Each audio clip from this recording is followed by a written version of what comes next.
Glória a Deus por mais um dia que o Senhor nos concede para nos alegrarmos na presença dEle, por mais um dia juntos no nosso plano de leitura da Bíblia anual, lendo a Bíblia toda em um ano. Nós estamos muito felizes, estamos alcançando pais que estão lendo a Bíblia com os filhos, com as crianças, pessoas mais maduras, gente que está aprendendo a ler, ouvindo a Bíblia. Olha só que coisa incrível, maravilhosa. Gente também que tem algum déficit de atenção e está conseguindo concentrar mais ouvindo a palavra. Nós estamos abençoando muitas pessoas. Por isso meu pedido para você, sempre, o seu like é muito importante e compartilhar também com outras pessoas, com seus grupos, seus contatos, vai abençoar com certeza muitas vidas, tá bom? Então vamos ao nosso momento? Junta aí o seu familiar, chama alguém para perto, para ouvir junto a palavra de Deus, tá? Coloca na TV também e encha a sua casa agora com essa atmosfera da palavra e da glória de Deus. Nós vamos aos capítulos de hoje, Gênesis capítulo 31, Mateus capítulo 13, começa por Gênesis verso 1, diz o seguinte: Logo, porém, Jacó percebeu que os filhos de Labão estavam reclamando dele. Jacó roubou tudo que era do nosso pai. À custa do nosso pai, adquiriu toda a sua riqueza. Jacó também começou a notar uma mudança na atitude de Labão para com ele. Então o Senhor disse a Jacó: Volte para a terra de seu pai e de seu avô, a terra de seus parentes, e eu estarei com você.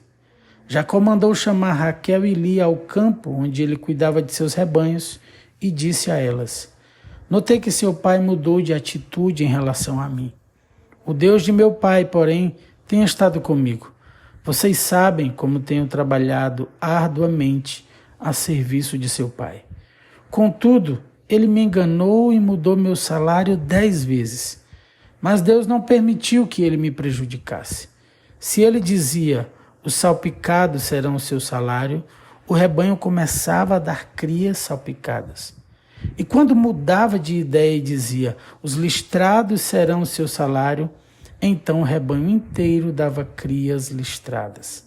Desse modo Deus tirou os animais de seu pai e os deu a mim.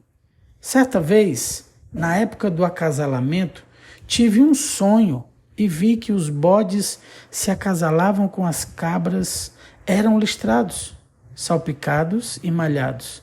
Então em meu sonho o anjo de Deus me disse: Jacó. E eu respondi: aqui estou. E o anjo disse: levante os olhos e você verá que apenas os machos listrados, salpicados e malhados estão se acasalando com as fêmeas de seu rebanho. Pois vejo como Labão tem tratado você. Eu sou o Deus que lhe apareceu em Betel, o lugar onde você ungiu a coluna de pedra e fez o seu voto a mim. Agora apronte-se, saia desta terra e volte à sua terra natal. Raquel e Lia responderam: da nossa parte tudo bem, afinal não herdaremos coisa alguma da riqueza do nosso pai. Ele reduziu nossos direitos aos mesmos que têm as mulheres estrangeiras. Depois que nos vendeu, desperdiçou todo o dinheiro que você pagou por nós.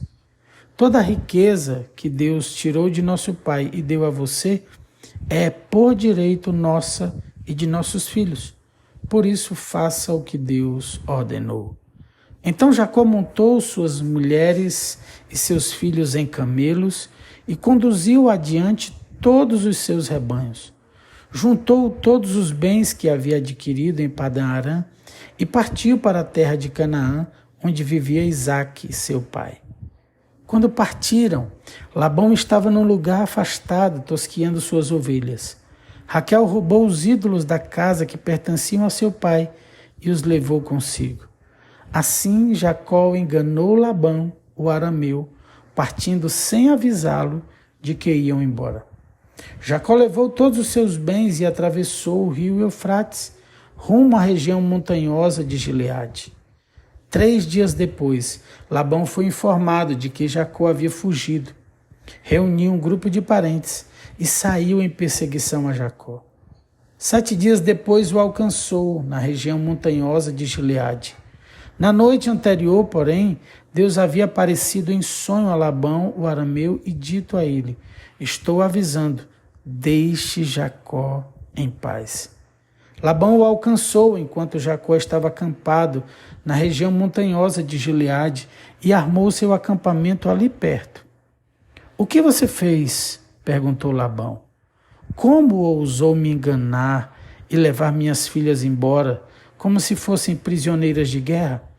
Por que fugiu em segredo? Por que me enganou? E por que não avisou que desejava partir? Eu lhe teria dado uma festa de despedida com canções e música ao som de tamborins e harpas.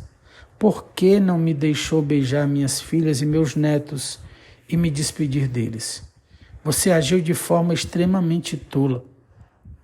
Eu poderia destruí-lo, mas o Deus do seu pai me apareceu ontem à noite e me advertiu: deixe Jacó em paz. Entendo sua vontade de partir e seu desejo de voltar à casa de seu pai, mas porque roubou meus deuses? E Jacó respondeu: fugi porque tive medo. Pensei que o Senhor tiraria suas filhas de minha força. Quanto a seus deuses, veja se consegue encontrá-los, e quem os tiver roubado deve morrer. Se encontrar qualquer outra coisa que lhe pertença, identifique-a diante de todos esses nossos parentes, e eu a devolverei. Jacó, porém, não sabia que Raquel havia roubado os ídolos da casa. Labão foi procurar primeiro na tenda de Jacó, e depois nas tendas de Lia e das duas servas, mas nada encontrou. Por fim entrou na tenda de Raquel. Acontece que Raquel havia pego os ídolos da casa e os escondido na sela do seu camelo, e estava sentada em cima deles. Quando Labão terminou de vasculhar toda a sua tenda sem encontrar os ídolos, Raquel disse ao pai: por favor, perdoe-me por não me levantar para o Senhor, mas estou em meu período menstrual. Labão continuou a busca, mas não encontrou os ídolos da casa. Jacó se enfureceu e discutiu com Labão. Qual foi o meu crime? Perguntou ele. O que fiz de errado para o Senhor me perseguir como se eu fosse um criminoso? O Senhor vasculhou todos os meus bens. Por acaso encontrou algum objeto que lhe pertença? Coloque-o aqui, diante de nossos parentes, para que todos vejam, que eles julguem entre nós dois. Estive 20 anos com o Senhor, cuidando de seus rebanhos. Ao longo de todo esse tempo, suas ovelhas e cabras nunca abortaram. Não me servi de um carneiro sequer de seu rebanho para alimento. Quando algum deles era despedaçado por um animal selvagem, eu nunca lhe mostrava a carcaça. Não, eu mesmo arcava com o prejuízo. O Senhor me obrigava a pagar por todo animal roubado, quer à plena luz do dia, quer na escuridão da noite. Trabalhei para o Senhor em dias de calor escaldante e também em noites frias e insones. Sim, por 20 anos trabalhei feito um escravo em sua casa. Trabalhei 14 anos por suas 2 filhas e depois mais 6 anos para formar meu rebanho. E 10 vezes o Senhor mudou meu salário.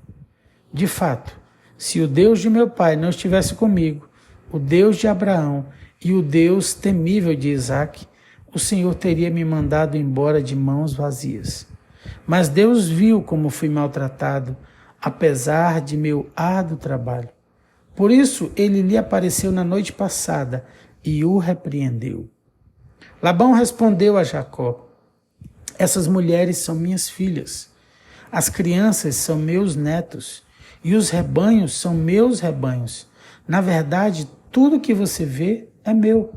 Mas o que posso fazer agora por minhas filhas e pelos filhos delas? Façamos, portanto, você e eu, uma aliança que sirva de testemunho do nosso compromisso. Então Jacó pegou uma pedra e a colocou em pé como um monumento. Em seguida disse aos membros de sua família: juntem algumas pedras. Eles pegaram as pedras e as amontoaram. Jacó e Labão se sentaram perto do monte de pedras e fizeram uma refeição para selar a aliança. A fim de comemorar a ocasião, Labão chamou o lugar de Jegar Saaduta e Jacó o chamou de Galeed. Labão declarou: este monte de pedras servirá de testemunho para nos lembrar da aliança que fizemos hoje. Isso explica porque o lugar foi chamado de Galeed. Também foi chamado de Mispá, pois Labão disse: vigie o Senhor a você e a mim para garantir que guardaremos esta aliança quando estivermos longe um do outro. Se você maltratar minhas filhas ou se casar com outras mulheres, mesmo que ninguém mais veja, Deus verá. Ele é testemunha desta aliança entre nós. Veja este monte de pedras, prosseguiu Labão. Veja também este monumento que levantei entre nós dois.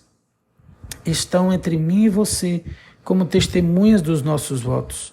Nunca atravessarei para o lado de lá do monte de pedras, a fim de prejudicá-lo.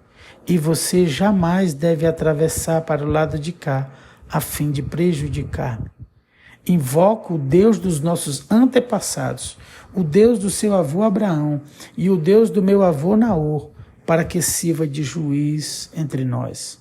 Assim, diante do Deus temível de seu pai Isaque, Jacó jurou respeitar a linha divisória. Então Jacó ofereceu sacrifício a Deus na montanha e convidou todos para a refeição comemorativa. Depois de comerem, passaram a noite ali. Na manhã seguinte, Labão se levantou cedo, beijou seus netos e suas filhas e os abençoou. Depois partiu e voltou para casa. Nós vamos agora ao capítulo 13 do livro de Mateus, agora no Novo Testamento. A partir do verso 1, nós lemos o seguinte: naquele mesmo dia, Jesus saiu de casa e se assentou à beira-mar. E grandes multidões se reuniram em volta dele, de modo que entrou num barco e se assentou. E toda a multidão estava em pé na praia. E de muitas coisas lhes falou por parábolas, dizendo: eis que o semeador saiu a semear, e ao semear, uma parte caiu à beira do caminho. E vindo as aves, a comeram. Outra parte caiu em solo rochoso, onde a terra era pouca, e logo nasceu, visto não ser profunda a terra. Saindo, porém, o sol a queimou, e porque não tinha raiz, secou-se. Outra parte caiu entre os espinhos, e os espinhos cresceram e a sufocaram. Outra, enfim, caiu em terra boa, e deu fruto a 100, a 60 e a 30 por um. Quem tem ouvidos para ouvir, ouça. Verso 10. Então os discípulos se aproximaram de Jesus e lhe perguntaram: por que o Senhor fala com eles por meio de parábolas? Ao que Jesus respondeu: porque a vocês é dado conhecer os mistérios do reino dos céus, mas àqueles isso não é concedido. Pois ao que tem, mais será dado, e terá em abundância, mas ao que não tem, até o que tem lhe será tirado. Por isso falo com vocês por meio de parábolas, porque vendo não veem, e ouvindo não ouvem, nem entendem. Assim, nele se cumpre a profecia de Isaías: ouvindo vocês ouvirão, e de modo nenhum entenderão. Vendo vocês verão, e de modo nenhum perceberão, porque o coração deste povo está endurecido. Ouviram com os ouvidos tapados e fecharam os olhos, para não acontecer que vejam com os olhos, ouçam com os ouvidos, entendam com o coração, se convertam e sejam por mim curados. Bem-aventurados, porém, são os olhos de vocês, porque veem, e bem-aventurados são os ouvidos de vocês, porque ouvem. Pois em verdade lhes digo que muitos profetas e justos desejaram ver o que vocês estão vendo, mas não viram, e quiseram ouvir o que vocês estão ouvindo, mas não ouviram. Ouçam, portanto, o que significa a parábola do semeador. A todos os que ouvem a palavra do reino e não a compreendem, vem o maligno e arrebata o que lhes foi semeado no coração. Este é o que foi semeado à beira do caminho. O que foi semeado em solo rochoso, esse é o que ouve a palavra e logo a recebe com alegria. Mas ele não tem raiz em si mesmo, sendo de pouca duração. Quando chega a angústia ou a perseguição por causa da palavra, logo se escandaliza. O que foi semeado entre os espinhos é o que ouve a palavra, porém as preocupações deste mundo e a fascinação das riquezas sufocam a palavra e ela fica infrutífera. Mas o que foi semeado em boa terra é o que ouve a palavra e a compreende. Este frutifica e produz a 100, a 60 e a 30 por um. Verso 24. Jesus lhes propôs outra parábola dizendo: o reino dos céus é semelhante a um homem que semeou boa semente no seu campo. Mas enquanto todos estavam dormindo, veio o inimigo dele, semeou o joio no meio do trigo e foi embora. E quando as plantas cresceram e produziram fruto, apareceu também o joio. Então os servos do dono da casa chegaram e disseram: patrão, o senhor não semeou boa semente no seu campo? De onde então vem o joio? Ele, porém, lhes respondeu: um inimigo fez isso. Mas os servos lhe perguntaram: o senhor quer que a gente vá e arranque o joio? O dono da casa respondeu: não, porque ao separar o joio, vocês poderão arrancar também com ele o trigo. Deixem que cresçam juntos até a colheita, e no tempo da colheita direi aos ceifeiros: ajuntem primeiro o joio e amarrem-no em feixes para ser queimado, mas recolham o trigo no meu celeiro. Verso 31. Jesus lhes propôs outra parábola dizendo: o reino dos céus é semelhante a um grão de mostarda que um homem pegou e plantou no seu campo. Esse grão é, na verdade, a menor de todas as sementes, mas quando cresce é maior que as hortaliças e chega a ser uma árvore, de modo que as aves do céu vêm se aninhar nos seus ramos. Verso 33, Jesus lhes contou ainda outra parábola. O reino dos céus é semelhante ao fermento que uma mulher pegou e misturou em 3 medidas de farinha até ficar tudo levedado. Jesus disse: todas estas coisas às multidões por parábolas, e sem parábolas nada lhes dizia. Isso aconteceu para se cumprir o que foi dito por meio do profeta: abrirei a minha boca em parábolas, publicarei coisas ocultas desde a criação do mundo. Então, despedindo as multidões, Jesus foi para casa. E aproximando-se dele, os seus discípulos disseram: explique-nos a parábola do joio do campo. E Jesus respondeu: o que semeia boa semente é o filho do homem. O campo é o mundo. A boa semente são os filhos do reino. O joio são os filhos do maligno. O inimigo que o semeou é o diabo. A colheita é o fim dos tempos e os ceifeiros são os anjos. Pois assim como o joio é colhido e jogado no fogo, assim será no fim dos tempos. O Filho do Homem mandará os seus anjos que ajuntarão do seu reino todos os que servem de pedra de tropeço e os que praticam o mal. E os lançarão na fornalha acesa. Ali haverá choro e ranger de dentes. Então os justos resplandecerão como o sol no reino de seu Pai. Quem tem ouvidos para ouvir, ouça. Verso 44. O reino dos céus é semelhante a um tesouro escondido no campo que um homem achou e escondeu. Então, transbordante de alegria, vai, vende tudo que tem e compra aquele campo. O reino dos céus é também semelhante a um homem que negocia e procura boas pérolas. Quando encontrou uma pérola de grande valor, ele foi, vendeu tudo que tinha e comprou a pérola. O reino dos céus é ainda semelhante a uma rede que foi lançada ao mar e apanhou peixes de toda a espécie. E quando já estava cheia, os pescadores a arrastaram para a praia e, assentados, escolheram os bons para os cestos e jogaram fora os ruins. Assim será no fim dos tempos. Os anjos sairão, separarão os maus dentre os justos e os lançarão na fornalha acesa. Ali haverá choro e ranger de dentes. Verso 51. Então Jesus perguntou: vocês entenderam todas estas coisas? Eles responderam: sim. Então Jesus lhes disse: por isso todo escriba instruído no reino dos céus é semelhante a um pai de família que tira do seu depósito coisas novas e coisas velhas. Verso 53.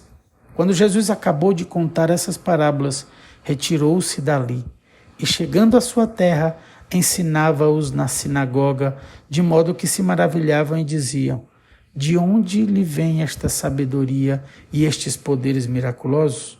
Não é este o filho do carpinteiro? A sua mãe não se chama Maria e seus irmãos não são Tiago, José, Simão e Judas? Todas as suas irmãs não vivem entre nós? Então de onde lhe vem tudo isto? E escandalizavam-se por causa dele. Jesus, porém, lhes disse: nenhum profeta é desprezado, a não ser na sua terra e na sua casa. E não fez ali muitos milagres por causa da incredulidade deles. Finalizamos aqui nossos capítulos do plano de leitura da Bíblia anual de hoje, tá bom?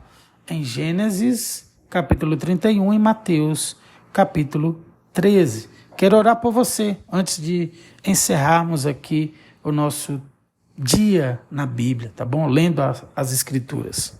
Pai, nós te louvamos pela tua palavra, Senhor, por essa semente tão poderosa que gera vida, Senhor, e que foi lançada sobre os corações agora.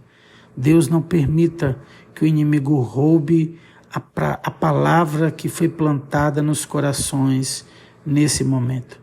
Que ela produza frutos poderosos. Senhor, frutos de arrependimento. Frutos, Senhor, de uma vida, Senhor, de um coração quebrantado na tua presença. Eu abençoo meus irmãos, Senhor, com muita saúde, com muita paz, com a tua prosperidade que vem para todas as áreas.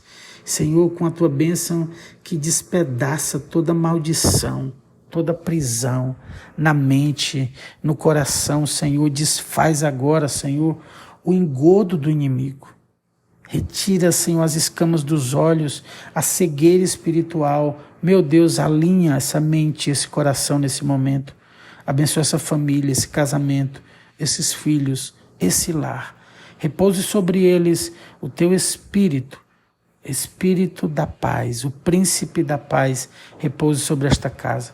Que eles sejam abençoados e cheios do teu Espírito. Que eles sejam, Senhor, frutíferos, prósperos na tua presença. Essa é a nossa oração, no nome do Senhor Jesus. E se você crê e recebe, diga comigo: amém e amém, e glória a Deus e aleluia. Bênção de Deus, beijo grande, que alegria estar com você. Muito obrigado pela sua companhia, pela sua confiança. Não saia daqui sem deixar o seu like e não esqueça, compartilhe com toda a força. Mande para muita gente, faça uma lista dos seus amigos, mande para os seus grupos aí e abençoe muitas vidas com o nosso plano de leitura da Bíblia anual, lendo a Bíblia toda em um ano. Beijo no seu coração, amo vocês, fiquem todos na paz do Senhor Jesus.